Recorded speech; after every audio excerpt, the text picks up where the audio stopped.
sujet sur lequel je me suis mobilisé depuis que je suis au gouvernement. Et puis on sait très bien qu'il n'y a pas de développement possible en Guyane sans transition énergétique réussie. Donc à chaque fois que je suis venu, j'ai fait un point sur l'énergie, quelles que soient mes fonctions. Je tenais évidemment à le faire ici cet après-midi. Je tenais à le faire aussi sur un site d'EDF pour témoigner mon soutien à cette entreprise, qui est une entreprise qui appartient à la nation française, sans qui la transition énergétique n'aurait pas été possible dans notre histoire. C'est vrai évidemment de l'aventure de l'électronucléaire dans l'Hexagone, c'est vrai évidemment sur une infrastructure comme celui-ci, et au fond, je suis aussi venu faire un point d'étape parce que nous sommes à la croisée des chemins en matière de production d'énergie en Guyane. À la fois, il faut produire plus, augmentation de la population, augmentation de la démographie, augmentation aussi des activités économiques. Enfin, le seul centre spatial guyanais lui-même consomme un peu d'électricité. Puis demain, on souhaite évidemment avoir d'autres activités qui vont en consommer. Puis en même temps, on sait très bien qu'on ne peut plus en consommer, en tout cas en produire de cette électricité comme avant. Ça, c'est le verdissement de notre production d'électricité. Donc ça, c'est l'enjeu de la future PPE, la programmation pluriannuelle pour l'énergie. C'est un document, l'État y contribue largement, d'ailleurs il le finance avec de l'argent prélevé sur la facture des consommateurs d'électricité. Enfin, c'est aussi à la collectivité territoriale de Guyane de définir sa stratégie en matière de transition. Et là, on a plusieurs objectifs et priorités pour le gouvernement sur lesquels on va y mettre des moyens. Un, continuer cette transition et ce verdissement, notamment avec des projets d'innovation. Parce que les Outre-mer sont des territoires dans lesquels on arrive à aller emmener des innovations beaucoup plus loin que dans l'Hexagone. Et on le voit ici sur le plan d'eau qui se trouve derrière moi, avec ce projet de solaire flottant. Pour le coup, ça fait longtemps qu'on en parle dans l'Hexagone. Ici, on va réussir à le faire. Les projets de biomasse, j'avais moi-même inauguré la centrale de biomasse de cacao. On voit bien comment ici, on a un projet de récupération du bois qui peut être utilisé pour réaliser de la biomasse et de l'énergie pour la Guyane, parce que j'ai cru comprendre qu'il y avait des doutes ou des questionnements sur ce sujet, donc là aussi je veux y répondre. Donc cette transition, elle est importante. La deuxième des choses, j'étais hier à Paris-Passoula, je veux qu'on continue de mettre le paquet sur les communes de l'Ouest et les communes de l'intérieur.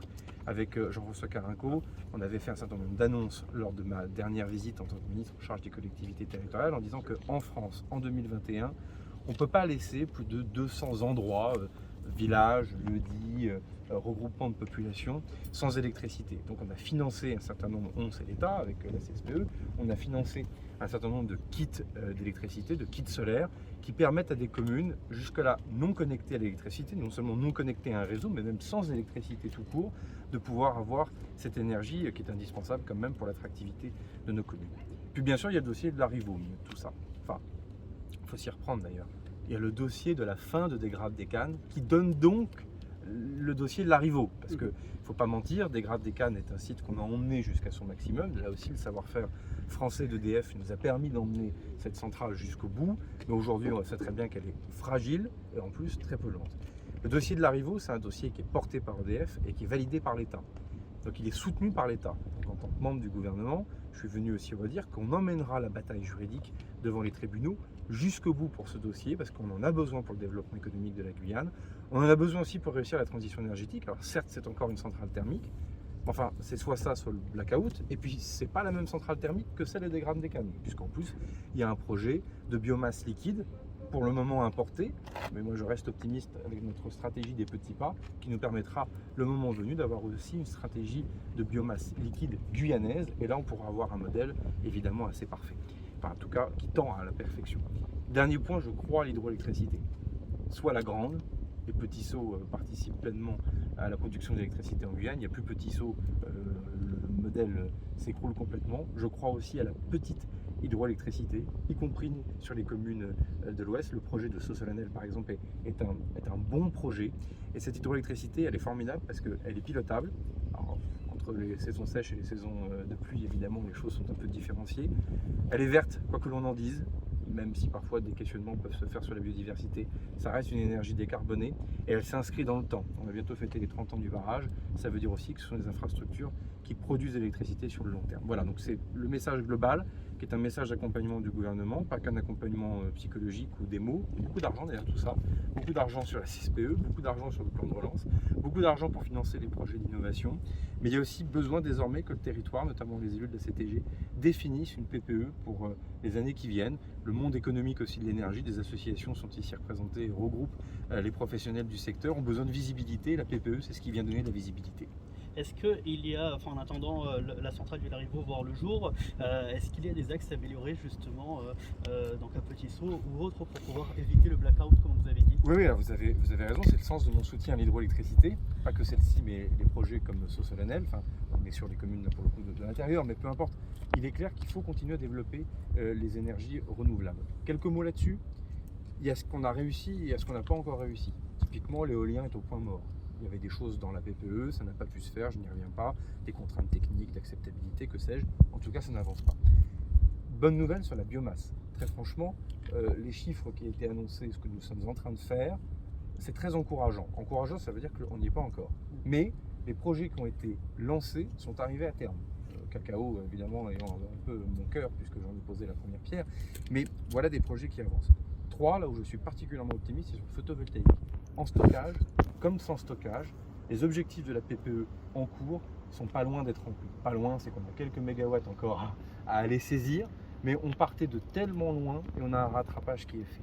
Le vrai sujet pour cette affaire de blackout, c'est quelle est la croissance du besoin en électricité. Et donc c'est aussi toute la stratégie de sobriété énergétique que l'on doit développer, parce qu'on a changé de siècle. Donc c'est pas non plus le siècle où il faut chercher tout le temps à produire plus, même si on va le faire. On a aussi besoin de cette sobriété. C'est aussi toute la nouvelle génération de réflexion et d'innovation sur la climatisation. On voit bien qu'on peut peut-être climatiser différemment dans les années qui viennent que dans le passé. Alors la Polynésie française, on a encore un autre maire qui montre l'exemple, à développer un certain nombre de projets qui sont à mon avis compliqués ici pour la Guyane, le SWAC et autres, mais on sent bien quand même que les lignes bougent, y compris sur la rénovation thermique des bâtiments, parce que même dans un pays chaud, on a besoin de faire de la rénovation thermique pour ne pas perdre la fraîcheur. En fait, c'est une stratégie par les deux bouts. Produire plus vert, on en a besoin, et en même temps avoir une stratégie de sobriété, parce qu'on ne peut plus faire comme avant. Donc oui, toutes ces idées de scénarios dégradés pour éviter le blackout sont non seulement sur la table, mais ils sont même déjà en cours. Ne craignez-vous pas justement opposition entre biomasse et préservation de l'environnement vert? Non, parce que je sais qu'après il y a une écologie qui ne veut rien et qui prône la décroissance. Nous irons l'expliquer aux salariés de cette centrale et à l'ensemble de celles et ceux qui cherchent un emploi en Guyane. Mais il faut qu'ils l'expliquent aussi ici, pas depuis Paris, pas depuis les matinales radio en faisant la leçon aux Guyanaises et aux Guyanais sur comment il faudrait faire. En revanche, quand on est ici sur place, on voit bien que le mix énergétique, c'est un bon mix. Il y a du bois. Et pardon, mais regardez ici ce lac qui est grand comme pratiquement la Martinique.